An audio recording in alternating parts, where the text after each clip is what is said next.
Hello everyone, this is Joshua Woods bringing you another Tool Junkie review. Today I'm going to be doing the review of the Milwaukee Fuel Band Saw, the deep cut band saw. And the box is really nice. I am pro blow mold boxes. I don't like the ones that are just like a big old giant cutout with little inserts in them and stuff like that. I don't like those. I like the ones like this that are form fitted, because the tool actually fits well and snugly, so you can drop it off a roof and the tool itself will be fine because it's form fitted. Now blade storage is quite nice. I've got 3 of them in here. I put a couple of sets in here. It'll hold, I would say, 5 comfortably. But you see that they start bending here, so eventually you're going to run out of room. But you might even be able to double stack them if you wanted to. But this is more than plenty amount of blades for me. The saw itself, get this out of here. The saw itself is really nice. It's almost identical in every way except for obviously a battery to the corded version. It runs really quick for what you need to do.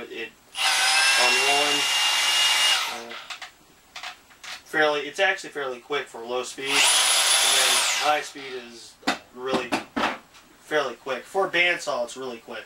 Okay, now bandsaw. Some people, they like seeing high numbers, 680 surface feet per minute, and they jump up and down and rejoice. Something that even in my other demo videos, just showing it cutting, I think was a good way of illustrating this point. It's not about speed with a bandsaw. A bandsaw isn't meant for speed. It's meant for consistent cutting of harder materials. Like for instance, the piece of rigid, the 2-inch electrical conduit, the rigid conduit I cut. I first cut it on speed 5. You know, I've used the bandsaw quite a bit, but I actually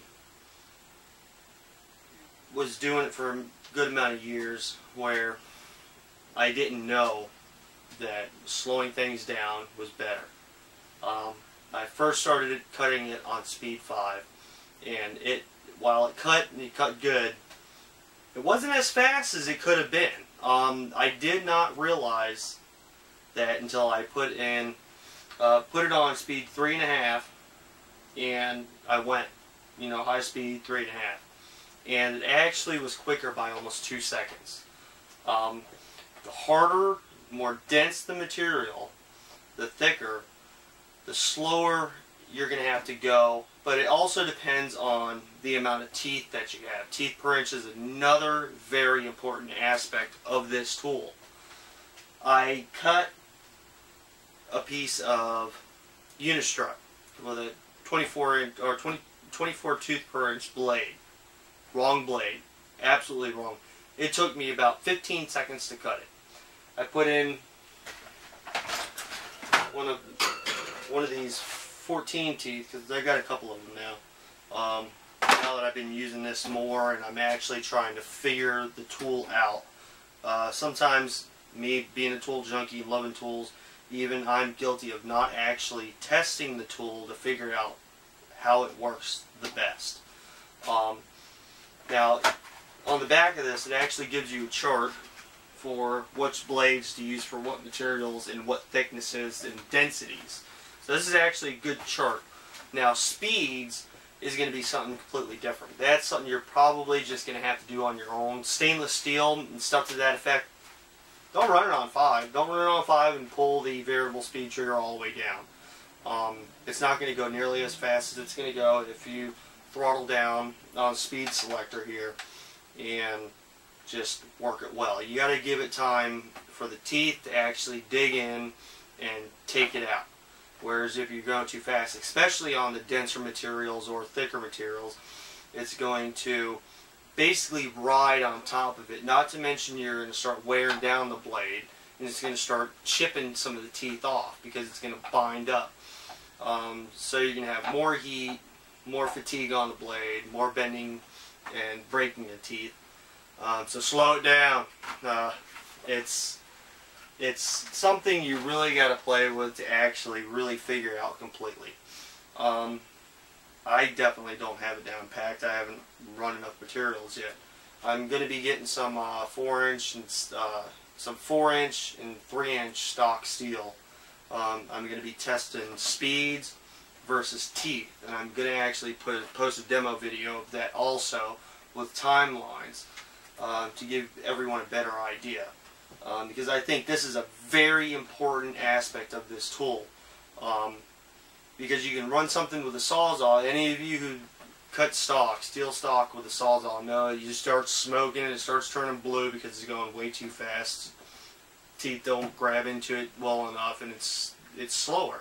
This will beat a Sawzall 10 times over again, even though it's going to be literally 10 times as slow. And if you throttle it down even slower than that, just because that's what this tool's made for.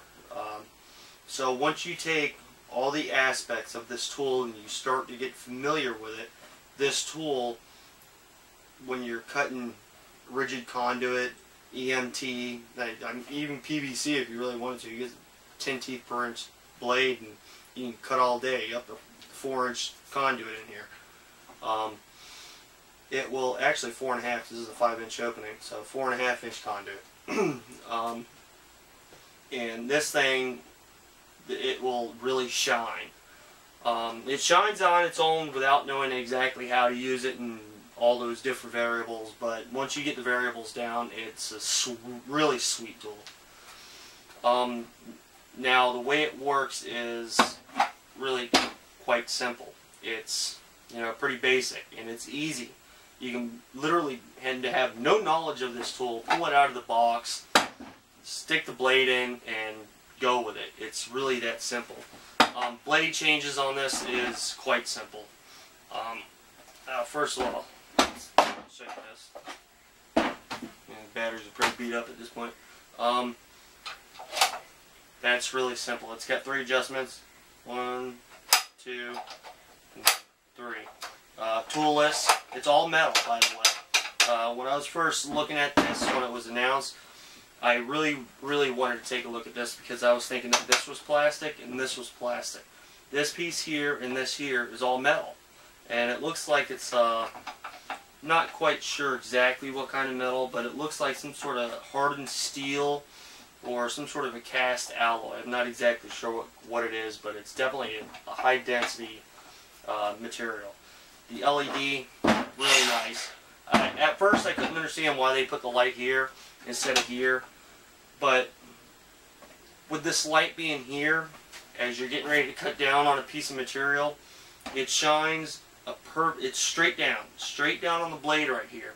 So it's a very thin line, so you can know exactly when you're straight up and down 90 degrees. So it's a very good location for this light. Other ones I've seen are set back a little bit further or a little further out, which creates a shadow opposed to a thin line. It's almost like having a laser beam on here. Very, very good. They did a very good job of the placement. Also, another thing is that once you start cutting, if the light was over here, it would create a shadow and you would never see anything over here. And this is blocking everything because it pulls the material, since the rotation's going this way, it pulls the material towards the backstop. So with the light here, you at least have light shining on the blade and the edge of the material as you're cutting. So the placement, the side is good.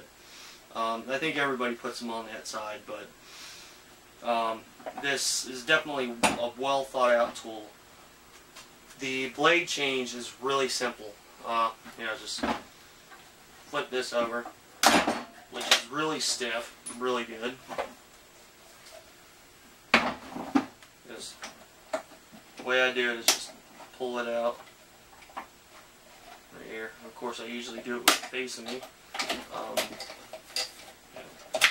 Pull it out, and you can grab another one of your blades, and then when you stick it back in, start at the wheels. Start there at the wheels. Put your hand there, hold it in, pull it around the guide wheel, continuing to hold it down, stick it back back in. Set it in place. I mean, it's not going to be perfect. Close is good. This is a little far down, but that's fine. Pull the tensioner back up, lock it in place, give it a quick go. You see, reset itself right where it needs to be. This brush, now my corded model was older, and it didn't have this. I really like this brush because one of the things that used to irk me with the corded one that I had is that this wheel would eventually collect hot metal. You know, hot metal gets on there, it sticks to it, and it basically fuses itself. So this brush is really nice. I haven't really noticed any debris stuck on the wheel itself. So this is a really good idea. You know, not a big thing, but it'll be big when you're looking to buy new tires. So that's a great little thing that kind of be overlooked normally. It doesn't have a guard on it, the plastic cover. I like that. I really like that. For the little one, here.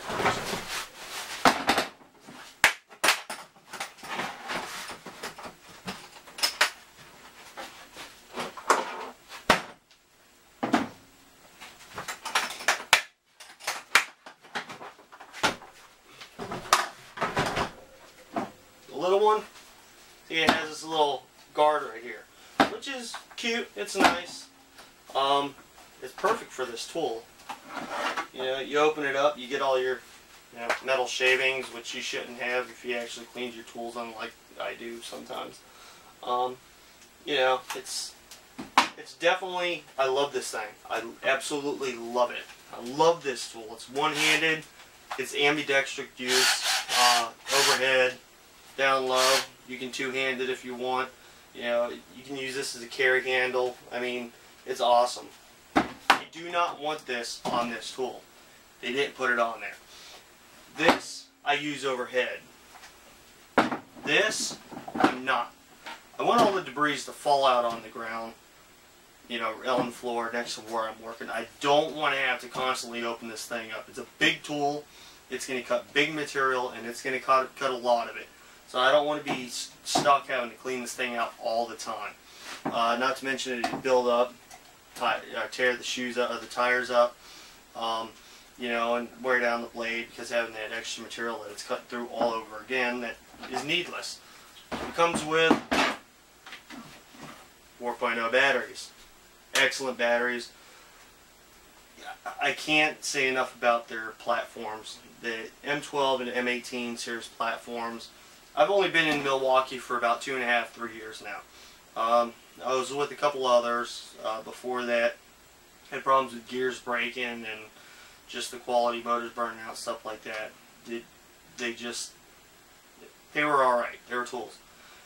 These, on the other hand, I have yet to have a tool smoke on me. I have not smoked a tool yet.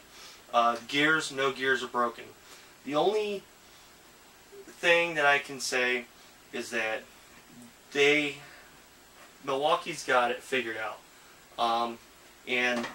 Okay, so the other day I started this video and the battery died on me. So here it is a couple days later. I'm redoing it, or finishing it. I ended up getting sick the day after and a couple days thereafter, so this is about a week later. But anyway, I think where I left off was talking about their motors and gears. You know, I've been using Milwaukee tools for a while. I haven't had any problems with motors burning up or gear issues where they're breaking or anything like that. So the quality is there.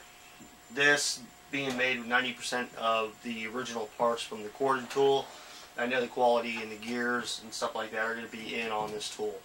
I've already owned deep cut band saws. The only reason why they stopped working was because of my own fault. Each time it was the older ones that didn't have this impact resistant shield, the corded units, and there's the older ones that didn't have this shield, so every time I broke one it had to do with me dropping it on the edge, end up cracking it, repaired it, cracked it again. So these are actually really nice thing to see. I'm glad to see these impact shields, and they're on the corded tools too now. So this is really nice to see. It's a really well built tool. It's quite heavy, but it's not too heavy. You know, it's comparable with that of the corded tool. I mean, anything lighter, I would be expecting it to break. I really can't say enough good things about it. I'm trying to find something wrong with it to, you know, just kind of put out there. But I really don't know of anything that's bad. You know, I'm really trying to be fair in the review. Actually looking for things that might be bad, you know, things that I might like about it, might not like about it. But there's just nothing that I can't find that I don't like. I like the entire tool, how it's built. It's not only variable speed in the trigger, you got speed selector switch right here. So I mean, that's welcome. This is metal, this is metal. The tool, the battery placement's perfect. I wouldn't want it anywhere else. I don't like it hanging off the edge of the tool or up to the front of the tool or anything like that. It's, you know, two-handed tool, so you got one hand there, and it works out really well with the placement of the battery. It's not in the way. It's not going to interfere with anything. It's not going to counterbalance the tool. It's directly over the cutting surface, so that's good. The hook is really, actually, it's great. I use it all the time. I don't even use the front handle for a hook. I use this all the time. I mean, it's just a really well built tool. So I mean, it's really nice. It's cuts really fast, really well. The one thing the only thing I can really say is that it won't tell you what blades to use and on what speed. I guess there you go. That's a bad point. It can't tell you how to do what materials you're cutting. This chart will help you though. This chart's a great chart to have.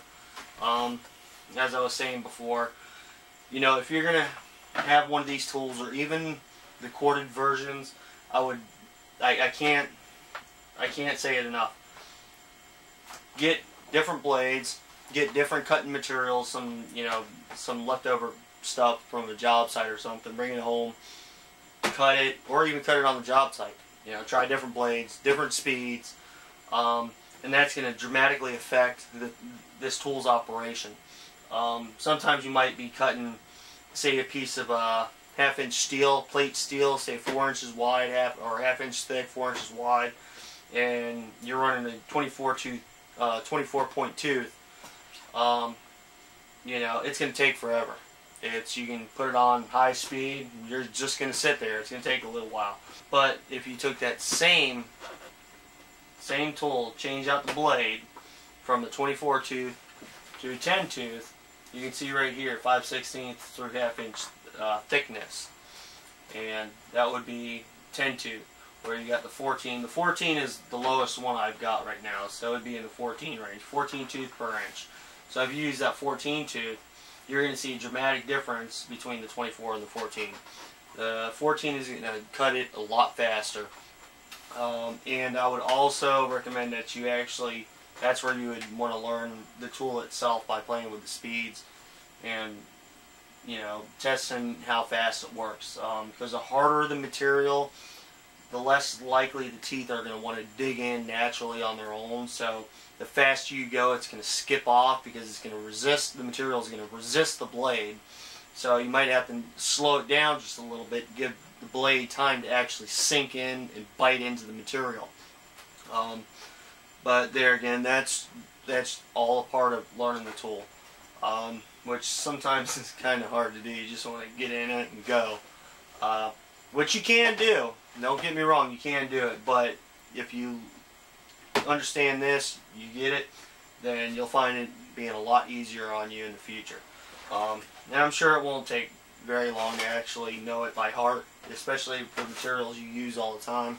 I would highly recommend it to anyone. I actually had it out on a couple of job sites already.